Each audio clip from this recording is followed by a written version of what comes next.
semuanya. Halo semuanya. Halo teman-teman. Ini aku akan menjawab soal nomor 1 sampai nomor 3. Soal nomor 1 yang pertama, berikut adalah beberapa aspek utama dari perkembangan dan inovasi teknologi di TikTok. Yang pertama, algoritma rekomendasi yang canggih. TikTok dikenal dengan algoritma rekomendasinya yang sangat akurat. Algoritma ini menggunakan machine learning untuk menganalisis perilaku pengguna, termasuk video yang ditonton, durasi menonton, interaksi seperti komentar dan bagikan, serta preferensi konten. Yang kedua, teknologi pengolahan video. TikTok menyediakan berbagai alat pengeditan video yang kuat dan mudah digunakan. Fitur-fitur ini mencakup filter, efek, stiker, dan musik latar yang dapat diakses langsung di aplikasi. Yang ketiga, inovasi dalam konten audio dan musik. TikTok memanfaatkan perpustakaan musik yang luas dan berbagai efek suara yang memungkinkan pengguna untuk menambahkan musik dan audio ke video mereka dengan mudah. Inovasi-inovasi ini telah membantu TikTok mempertahankan daya tariknya dan terus berkembang pesat di pasar global. Soal nomor 2, TikTok mampu bertahan dalam persaingan dan perubahan kondisi pasar melalui berbagai strategi yang inovatif dan adaptif. Berikut adalah beberapa cara utama TikTok dalam menjaga keberlanjutannya di pasar yang sangat kompetitif. Yang pertama, kreativitas dan kemudahan penggunaan. TikTok menyediakan alat pengeditan yang intuitif dan beragam efek visual serta audio yang memungkinkan pengguna dari berbagai latar belakang untuk memudahkan konten yang menarik dan dengan mudah. 2. Kolaborasi dan fitur interaktif. Fitur seperti duet dan stitch memungkinkan pengguna untuk berkolaborasi dan berinteraksi dengan konten dari pengguna lain. Yang ketiga, adopsi teknologi terbaru. TikTok terus berinovasi dengan mengadopsi teknologi terbaru. Untuk meningkatkan pengalaman pengguna, komunitas dan keterlibatan pengguna, TikTok berhasil membangun komunitas yang kuat dan aktif dengan fokus pada keterlibatan pengguna dan membangun hubungan yang erat dengan kreator konten. Dengan kombinasi strategi-strategi ini, TikTok mampu bertahan dan terus berkembang di tengah persaingan sengit dan perubahan kondisi pasar.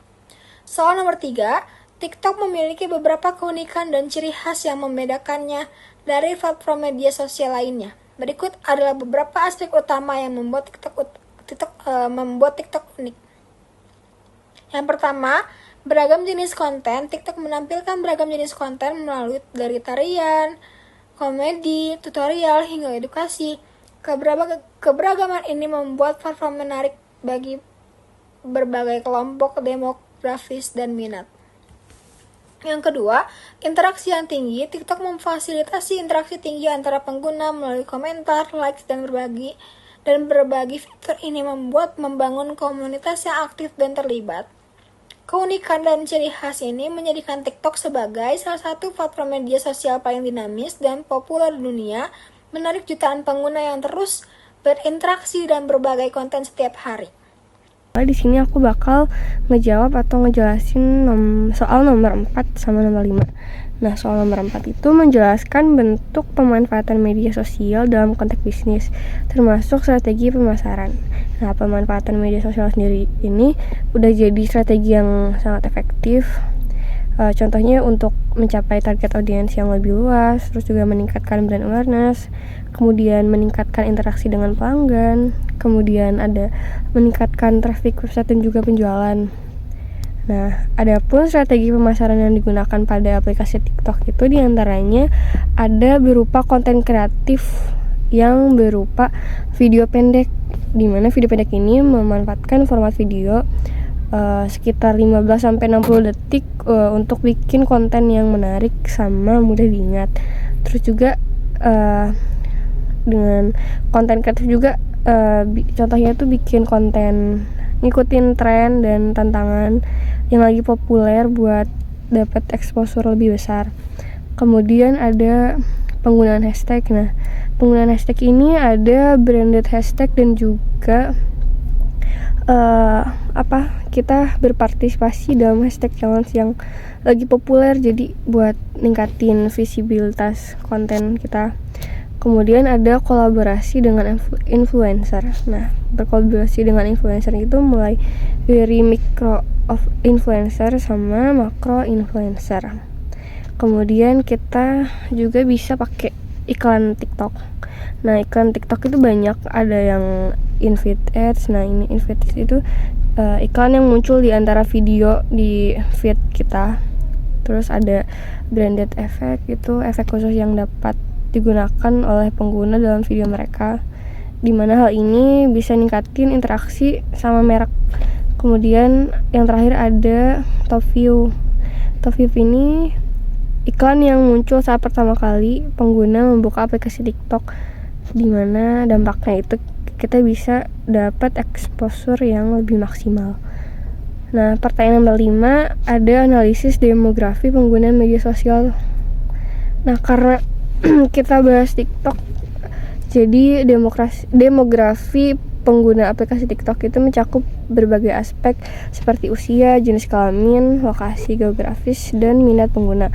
Mulai dari usia itu variatif, ada dari remaja, dewasa muda, dewasa lebih tua. Nah, untuk yang remaja itu sekitar usia 13-17 tahun, dimana kelompok usia ini jadi yang paling sering bikin konten, paling aktif juga. Mereka juga tertarik sama tantangan, tarian, dan tren-tren viral. Terus ada dewasa muda sekitar usia 18-24 tahun. Ini salah satu kelompok pengguna terbesar di TikTok. Banyak juga konten kreator terkenal dan influencer yang ada di rentan usia ini. Terus ada dewasa usia sekitar 25-34 tahun. Popularitas TikTok juga meningkat di kalangan orang dewasa muda. Mereka sering menggunakan platform ini untuk hiburan, inspirasi, bahkan juga buat pemasaran. Terus yang dewasa lebih tua, 35 tahun ke atas, ini presentasinya lebih kecil dibandingkan kelompok usia yang lain. Tapi jumlah pengguna dari kelompok usia ini itu terus bertambah, terutama untuk konten edukasi, hobi, sama bisnis. Terus yang kedua ada jenis kelamin. Nah, jenis kelamin ini yang pertama ada wanita. Nah, statistik ini menunjukkan bahwa pengguna wanita sedikit lebih banyak dibandingkan pengguna pria di TikTok.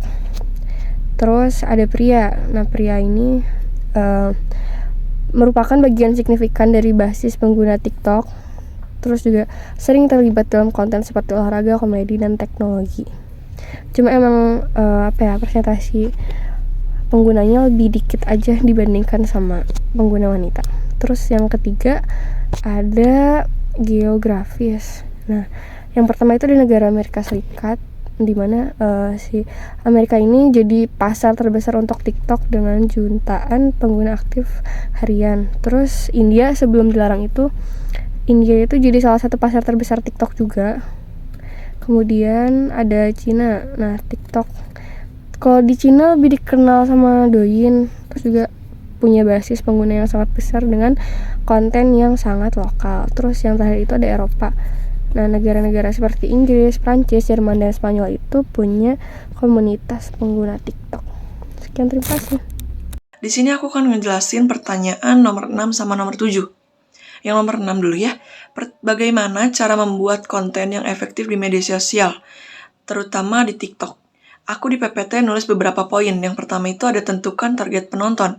Jadi sebelum kita mau update konten ke TikTok, kita juga harus tahu target audiens kita tuh buat siapa sih, dari segi usia, minat, dan juga lokasi. Terus kita harus mengamati video-video apa sih yang mereka sukai dan yang sering mereka tonton tuh apa aja gitu. Jadi kita juga harus mengikuti alurnya juga. Terus yang kedua ada mengikuti tren. Yang kita lihat perubahan tren di TikTok itu benar-benar banyak. Terus perubahan di TikTok tuh trennya cepet banget muternya, ya kan? Jadi kita harus mengikuti alurnya juga.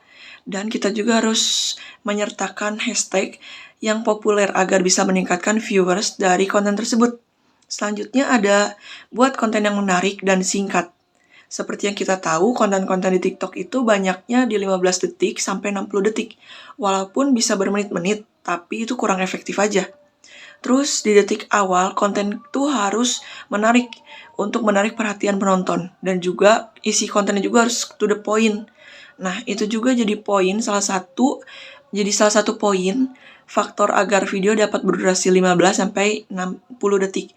Itu juga meminimalisir agar penonton tuh tidak cepat bosan untuk menonton video konten kita. Terus interaksi dengan penonton.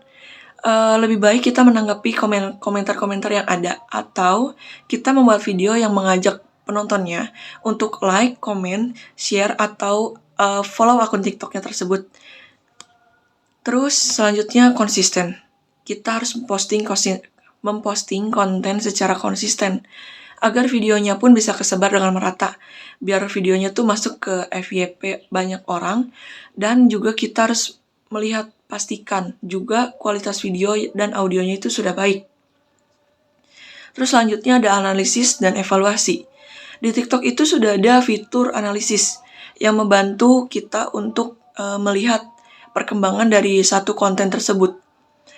Contohnya di analisis TikTok ada waktu di mana jumlah tertinggi yang menonton konten tersebut. Contohnya kita upload jam 4 sore, tapi videonya tuh lebih banyak ditonton tuh di jam 8 malam. Nah itu juga bisa jadi bahan evaluasi kita untuk bisa mengupload video konten di TikTok di sekitar jam 8 malam tersebut, biar yang nontonnya juga lebih banyak. Terus pertanyaan nomor 7, adakah bentuk penyalahgunaan media sosial yang pernah terjadi? Sebenarnya di TikTok itu penyalahgunaan banyak banget ya tanpa kita sadari. Aku nulis beberapa poin aja di PPT. Yang pertama, penyebaran berita palsu atau penipuan. Contohnya seperti di kasus sebelumnya itu COVID-19. Beberapa pengguna menyebarkan informasi palsu seperti mengklaim bahwa virus tersebut itu sebenarnya tidak ada, atau metode pengobatan yang ada itu tidak efektif atau berbahaya. Jadi itu menimbulkan kepanikan masyarakat yang mempunyai TikTok. Terus ada scam giveaway. Ada beberapa akun palsu membuat video yang menawarkan hadiah besar seperti handphone atau uang tunai. Tetapi sebenarnya hanya untuk mendapatkan informasi pribadi pengguna saja. Terus yang kedua, privasi dan keamanan. TikTok pernah menghadapi tuduhan terkait penggunaan dan penyimpanan data pribadi pengguna, termasuk anak-anak, tanpa izin yang memadai juga itu. Terus selanjutnya ada bullying dan pelecehan, terutama di remaja, sering menjadi sasaran bullying di kolom komentar atau melalui video yang dibuat untuk menghina atau mengejek mereka. Selanjutnya ada challenge-challenge yang berbahaya. Jadi yang kita tahu sebelum-sebelumnya itu ada banyak konten kreator yang membuat video atau melakukan challenge yang berbahaya dan bahkan sampai mengajak penontonnya untuk melakukan challenge tersebut. Bagaimana kalau itu dilakukan oleh anak-anak? Itu benar-benar berbahaya banget, ya kan? Jadi sekian aja dari kelompok kami. Terima kasih.